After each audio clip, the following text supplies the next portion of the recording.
So after declining the job of chief rabbi of Israel, later on Rabbi Yosef Masas made Aliyah to Haifa. And you're welcome to join us at the table. And he turned down the offer because he said that being the chief rabbi is too political of a job. You're going to force yourself as the rabbi over people who don't want you as the rabbi. And he said unless it's a unanimous decision by all the political parties in Haifa to have him as the chief rabbi, he refused to do so. It took David Ben Gurion himself to come down to Haifa and ask Rabbi Yosef Masas personally to be the chief rabbi. And Rabbi Yosef Masas told David Ben Gurion, he said, if you can guarantee that this is a unanimous vote, then I'll take the job. Unless you can guarantee that, I'm not willing to take the job. And David Ben Gurion worked his wonders, and he became the first chief rabbi of Haifa. It tells you that at the peak of religious tension in Israel, David Ben Gurion felt that he needed to personally come down to Haifa to get a rabbi like Rabbi Yosef Masas into the chief rabbinate. Something was special about him. I don't know that since that election there was ever... Well, there's an exception. Rabbi Uziel was not voted into being a chief rabbi. He was unanimously chosen by the Jewish community as chief rabbi. There was no other candidate that was put up in the stand against it. They wanted him as the chief rabbi. The same thing with Rabbi Yosef Masas. The last chief rabbi that I know like that was Rabbi Shalom Masas, the cousin, younger cousin of Rabbi Yosef Masas. A little more mainstream, not entirely, but a little more mainstream. He was the chief rabbi of Yerushalayim. When he came to Israel, unanimously he was chosen to be chief rabbi. By the Ashkenazim, by the Sfaradim, by the Hasidim, by the non-observant. Probably the last time that ever happened in modern Jewish history.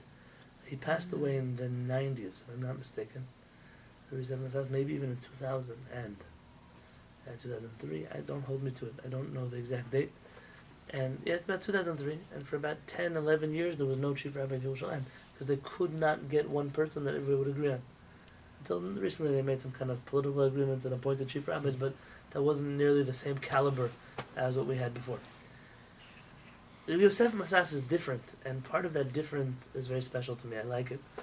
I don't agree with everything. I can't tell you that I follow Rabbi Yosef Masas halachot to a T. I don't. I have my own rabbi, my own understanding of halachot. But this is an opinion that wasn't excluded from the Jewish community because it wasn't true. It was excluded from the Jewish community because it scared people. I cannot blame the Ashkenazi community for not studying Rabbi Yosef Masas. His style is just foreign. It's not similar to anything they're familiar with. And it's not natural that the Ashkenazi world would jump on the bandwagon of Rabbi Yosef Masas. Interestingly enough, today there are some Ashkenazi groups among the modern Orthodox circles that have found a partner in Rabbi Yosef Masas. Although not a natural one, but a partner nonetheless. It's the Sephardic world that buried Rabbi Yosef Masas. Namely Rabbi Ovadia Yosef and Avshalom. In the 7th volume of Yabia Omer, which is Rabbi Ovadia Yosef's halachic responsa, Rabbi Ovadia Yosef writes that he has testimony from Rabbi Yosef Masas that in Morocco there was a certain custom that was done and it was good. And then he writes the following words in parentheses, and he says, and even though one should not study the halachot of Rabbi Yosef Masas because they cannot be relied upon, his testimony, he's still a kosher Jew whose testimony you could count, and therefore we would believe him if he tells us that this was the custom in Morocco. And then he quotes one other Sephardic rabbi, Rabbi Mazuz, who had the same opinion, and he's not Iraqi, he's Tunisian, that one should stay away from the writings of Rabbi Yosef Masas. And that is the last time you'll ever find Rabbi Yosef Masas quoted in the writings of Rabbi Ovadia Yosef, or probably in the writings of any modern Sephardic rabbi today who's towing the line of Rabbi Ovadia Yosef. Why? It's too scary, it's too much, it's too extreme, it's too different. It makes us look bad in the eyes of Lithuanian Haredi leadership. Like what? Like in this book, Rabbi Yosef Masas believes that if the Beit HaMikdash were to be rebuilt, they would use electric candles in the menorah. Or the letter Rabbi Yosef Masas saying that he doesn't believe women have to cover their hair nowadays. Or that he doesn't believe that you need an Eruv in order to carry on Shabbat anymore. Or that you can get on an airplane on Shabbat under certain circumstances. And so on and so forth. Innovative. Each of which he proves, halachically. The childish way out of those arguments is to say we can't read his books. It's the childish way out of an argument. It's I won't give you the respect to disagree with your opinion on paper. And the book that I'm writing slowly but surely on Rabbi Yosef Masas, I'm dealing now with an argument he had with a rabbi called Rabbi Shlomo Kohen, who was a big tzaddik in Morocco, who attacked Rabbi Yosef Masas. And every time Rabbi Yosef Masas defended himself in writing, the previous rabbi would just repeat the same attacks he said before. Rabbi Yosef Masas said, "You're not listening to me. I'm answering your questions, and you refuse to accept my answers to your questions." And I never found the end of the correspondence until about 2 years ago. I got a book of Rabbi Masas on Chumash, 5 books, but one of them had in the back a little pamphlet called Kuntres de Hashev. It's a kuntres, a little pamphlet, my answers to this rabbi. And he answers back, and in the introduction to this rabbi he says, "I have to tell you that I'm no longer comfortable studying your works of Hanukah. Because you're not a man of truth, and you're not a man of integrity." He said, "I've answered you numerous times. I've given you proofs numerous times. You refuse to engage me in conversation. You instead want to say the same things over and over and over again that I know. He said, and therefore one has to trust, or has to doubt whether they can trust your integrity when it comes to dealing with halachic matters. He said, if I'm alive and can speak for myself, and this is the way you treat me, how have you treated other rabbis that cannot speak for themselves, that you quote in your books?" And I believe that he was saying, engage in conversation. Don't shut me out of the conversation. You don't have to agree with me many times. You don't have to agree with me, but don't tell me I'm wrong just because. Explain. In this style, I found a kindred spirit to Rav Peretz in the way that we study and the way that we learn. And just when you read his Torah, it's like swimming in water. It's like a fish in water. It makes sense to swim here. It makes sense to drink from here. It makes sense. I see a person who lacks ego, has clarity of thought, is not afraid to innovate. He's not afraid of anybody. And rightfully so. He's the chief rabbi. And his opinion is, if I'm not allowed to say it without someone saying, "Oh, you're a reform rabbi," says, then who is ever going to speak? Who's going to make halakha keep working? It can't become a broken, shut down system. And so I think that for the next few weeks, while we're leading up to Hanukah, we'll study a little bit of Rabbi Yosef Masas's book on Hanukah instead of Rabbi Yonatan, like we do. We normally take a little break. Yeah. So the next 3 weeks. Sounds good. And if that, Baruch Hashem. And so I want to start us off with somewhere that I feel is right. It's the first page of his book. Can I ask a quick yeah, question sure. on custom in Morocco? Yes. My wife tells me that there were some groups in Morocco that buried men and women separately in separate plots or cemeteries. It could be. So what's the basis of that? I don't know. When it comes to burial and mourning, and there are all kinds of different customs, and it's not unusual. I mean, you've been to the grave of Lubavitch Rebbe? Yeah. He's buried separate from his wife. Really? Both him and his father-in-law. They're buried in this chamber, and their wives are buried a few significant. It's outside of the building on the side. And there's a row of women. I don't see men there. It's probably not just a Moroccan custom if you look back far enough. That's strange. And I haven't floated around enough cemeteries to tell you these people do, these people don't, but it doesn't surprise me. Is this book in English? No, this book is, I don't think there's anything from him in English. It's if they don't learn him in Hebrew. So when I bought this book 2 summers ago, I was in Yerushalayim, and I went to go visit a friend in yeshiva. And he looked, said, "What do you buy?" He looked at my book, my bag of books, and he took this book out and he said, "Don't worry, I'll take it from you." I said, "What are you going to do with it?" So you're going to learn it? I said, "I'll buy you another copy." I said, "No, I'll throw it in the garbage for you." Oh my God. And this was the attitude. And it's unfortunate because it's not. You couldn't do that anyway. You would have. But it's a holy book. It has It's- names of Hashem. He doesn't think so. So he'll Thinks bury it's it. like a He'll put it in Pasuk Torah. Geniza. Such open mind. Yes, very. This is our problem. Michtav al Haskamot. This letter is at the head of his book. It's a letter about approbations. You know, most people get, when they write a book, they get letters in the introduction to their book saying that the book is worth reading, that you can trust what's written inside of it. It's a normal Jewish thing to do when an author writes a book.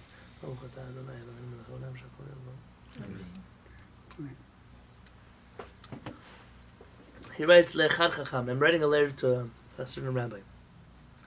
The way Rabbi Yosef Masas writes is that everything he writes is a poem. He doesn't write normal sentences. Everything rhymes with what he said before, always. Almost always. And aside from that, he was an artist.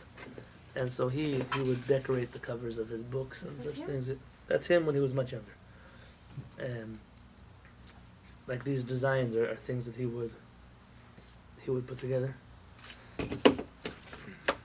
He writes, Sar ha'elef b'shavua cholef. Last week, Higiani mechtavo k'matar dolef. I received your letter like dew that was dripping. Mei vardim u'mei shoshanim zolef. Like flowing rose water and daisy water. I'll throw it out there. V'imo nitzevet megillah mesuvevet. It says, and attached to this beautiful rose water of words was a Megillah, I think a long letter that you wrote. Mishesh yeriot nechzevet. It had 6 columns in it. Malechet machashevet. It was intelligent. Vasali gdilim al kanfei ashtulim 4 shirim shkulim. Said you gave me many praises. You wrote for me many songs. The style of Sephardic rabbis up until the present tense, present history, has been to, when we write a letter to another rabbi, we in the introduction write a song about them, a poem about them. That was an old style. I still have a Rebbe who writes such things to me. Reminds me of Chatan Torah. Yeah, something similar. When I get a letter from one of my rabbis, I still get a little poem in the introduction, even if it's short. It's still there. In fact, when I bought one of the volumes of Rav Masas on Perkei Avot, I opened it up, and in the first page there was a poem that was written to Rabbi Yosef Masas from Rav Peretz's father. Wow. Wow. Yeah, I never knew that there was even that deep of a connection, but it was printed in the introduction. Well, the rabbis his of book. Spain were great poets. Poets, yes, absolutely. I mean, the poesy of Rabbi Yonatan Halevy and Rabbi Ibn Ezra, beautiful poetry. Absolutely. This We is part forget of all the about art. that in our tradition. It's like everything's so kind of dry. He was definitely an artist in all senses. An artist actually who painted and other things. He says, and you've praised and flattered my book, Ner Mitzvah. This is the one, the Hanukah. Okay, he says, and you asked me to put in the introduction to your book an approbation. Oh, he wanted him to print this approbation in the beginning of his book, of Rav Masas's book. V'achachi, he says, my dear brother, nafshi v'ruchi shma nasichi. You're the brother of my heart and soul. Listen to what I have to tell you. Zot milibcha mechi. Erase this desire from your mind. Kilo uchal bazeh lasot zonecha. I will not be able to fulfill your wish of printing your letter in the introduction to my book. Mechamesh sibot asher ashit leneged anecha. Because of 5 reasons that I will put before you. Lashmiya laoznecha. Listen to them in your ears. V'hem yashkitu rayonecha, and you will calm down your imagination. You'll get calm. These 5 reasons we'll do today and tomorrow. The first of them, he says, Aleph, the first reason. Ki mevakshei ha'askamot asifrehem. He says, normally the people who ask for letters of approbation to their books, hem rak leman yirbush shivchehem sheyesh behem v'she'en behem. It is only so that other people can write flattering praises about them, some of which they have, and some of which they don't have at all. Some true and some not true. Ve'en tivi kemohem, my nature is not like them. Ve'af otam ashtayim asher berosh sifri mayim chayim. I just got this book last week. I made a shechian on getting this book. That in those 2 letters that you found in the beginning of my book, Mayim Chayim, that I printed many years ago, Harishona bikashti beniv svatayim meha'or shivatayim. This is the first one I asked from the great Rabbi Morocco, that I asked him to write an appropriation to my book.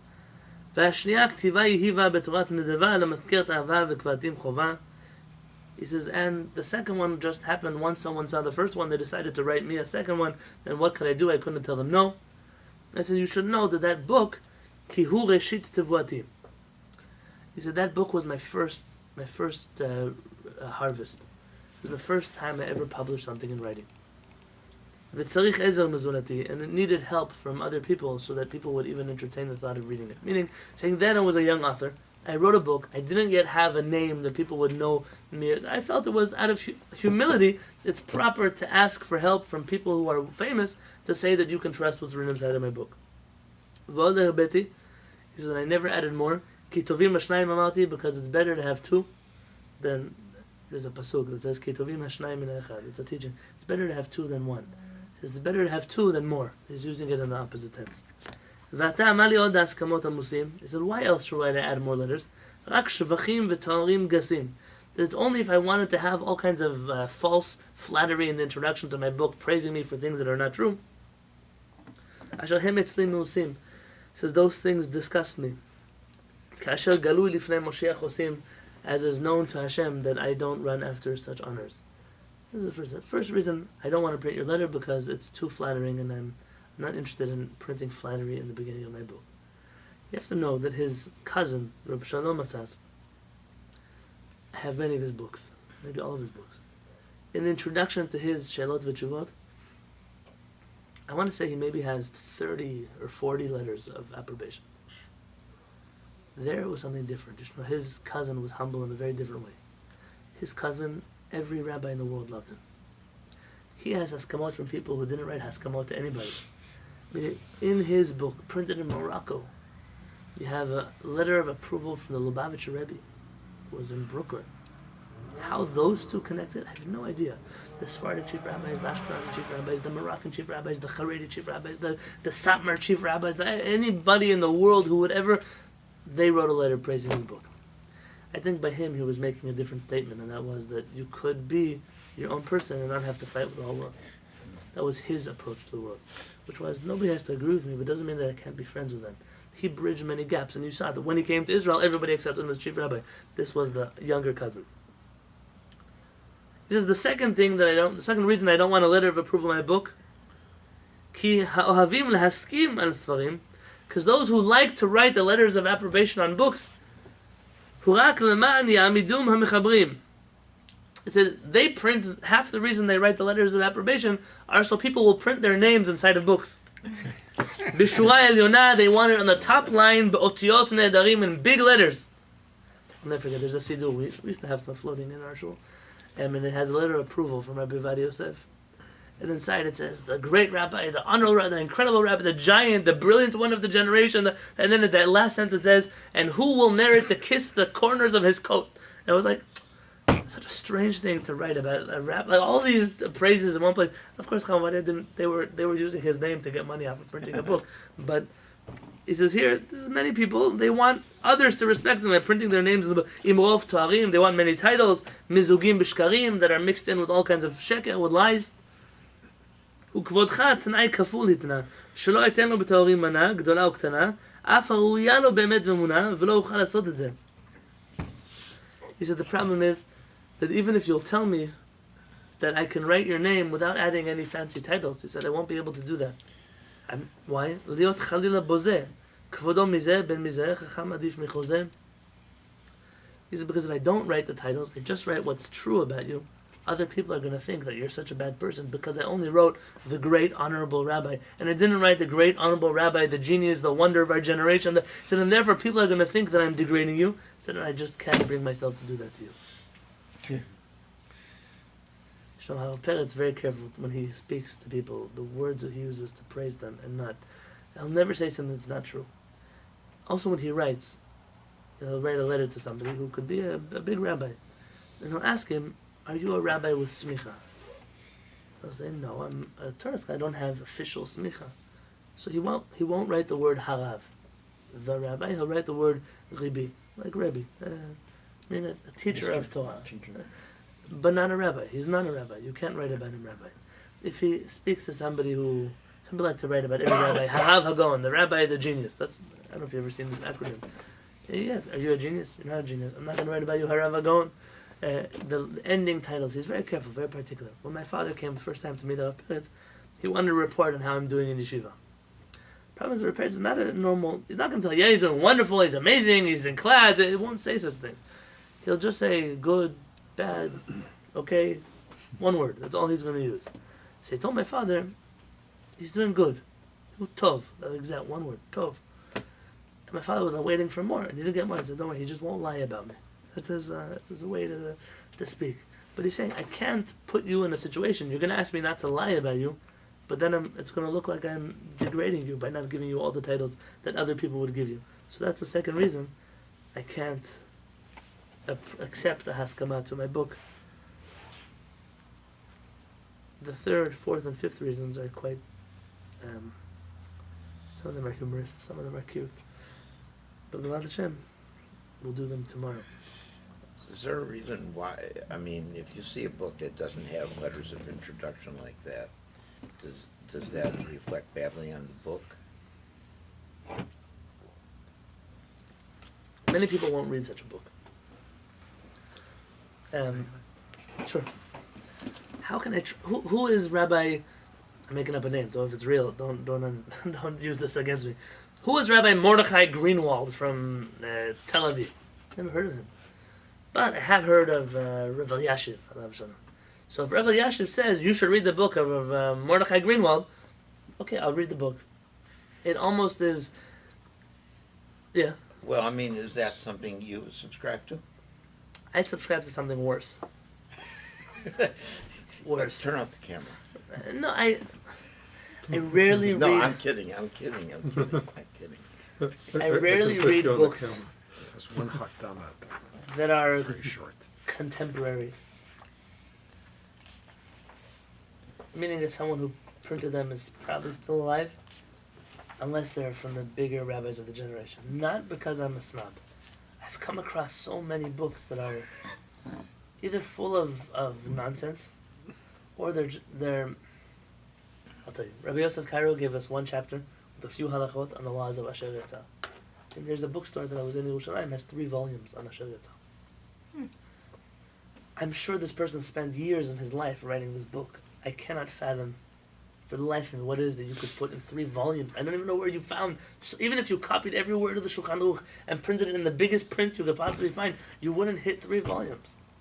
After you read this book, you'll never leave the bathroom again. But this is it's for that reason that I feel that there was a certain sense of clarity in the rabbis that lived before us. Our Judaism today has become very politicized, and that politics is felt in books that we read. And for example, I'll tell you, I read many of the Lubavitcher Rebbe's books, and the Lubavitcher Rebbe makes it a point of quoting from all across the spectrum. All across the charts. He quotes people who didn't even like him. You know, people who they wouldn't read his books, he quoted them. And he also quotes in there people like Rabbi Ovadia Yosef, contemporaries of his, that as a Hasidic Rebbe, he didn't have to read their books. I stopped reading Chabad books that were not written by the Lubavitcher Rebbe when I saw that they won't quote anybody outside of Chabad. Yeah. I mean, their Rebbe was so, I cannot tell you how fluent and proficient in everyone else's books. Everybody, from across the spectrum. He knew what they wrote and when they wrote it and how they wrote it. And then I met people that they refused to, and so I approached once a young rabbi about this, and he told me, we have too much of our own stuff to study. We don't have time to study your guys' books. And that's true. It's not him. It's not exclusive to Chabad. I found this by Sfaradim, found this by Ashkenazim, I don't have time to read the Ben Ish Chai. I'm too busy with my books. Yeah, but then I can't trust you to give me a full picture. You know, I was in a Hasidic bookstore this summer, and the seller told me, Where? in Borough Park, Said and it right. and the Hasidic bookstore owner told me, he's like, you know, you're a racist. I said, why? He says, you only buy Sephardic books. I said, no, because the other ones I could find on I don't know, on the internet. These are the only ones you have to come to a bookstore to dig through. He said, I'll tell you the truth. He said, I'm a racist too. Now look at this guy, Hasidic guy with peot, and I said, I also only buy Sephardic books. And then you making fun of me? He said, no. He said, his problem is that in Hasidic and Ashkenazi books, the Hasidim will only quote the Hasidim. They'll never quote the Lithuanians. The Lithuanians will never quote the Hasidim. It's not their business to quote the Hasidim. He said, the only people that he's found that quote both are the Sephardic rabbis. He said, Rabbi Ovadia Yosef quotes both. He said, so that's the book that he buys because he's going to get all the opinions inside of it. He said, so I'm also a racist. You should be a racist too, he told me. It's very sad for me, though. The state of affairs is terrible. It's not the way Judaism used to be. And so I kind of shy away. Unless I know that the person is an author who has integrity, I stay away from people that I don't know. Not because I don't... Someone could do the same to me. I also wrote a book. And for me, by the way, it was important to get haskamot. Not because I wanted compliments. I knew that my book would come under attack, especially in this town. Which it did, don't think. I wrote the book because I came under attack for teaching about Pesach. There was a rabbi who told people they couldn't study from me because I have corrupt views on Hilchot Pesach. So I wrote the book. Anybody had questions, I said, let your rabbi write a book in response. I'm okay with that. I brought a few hundred sources in there. He can bring a few hundred sources back and we can have a Torah debate. Until then, what he's saying is the Shalom. That's my bottom line. When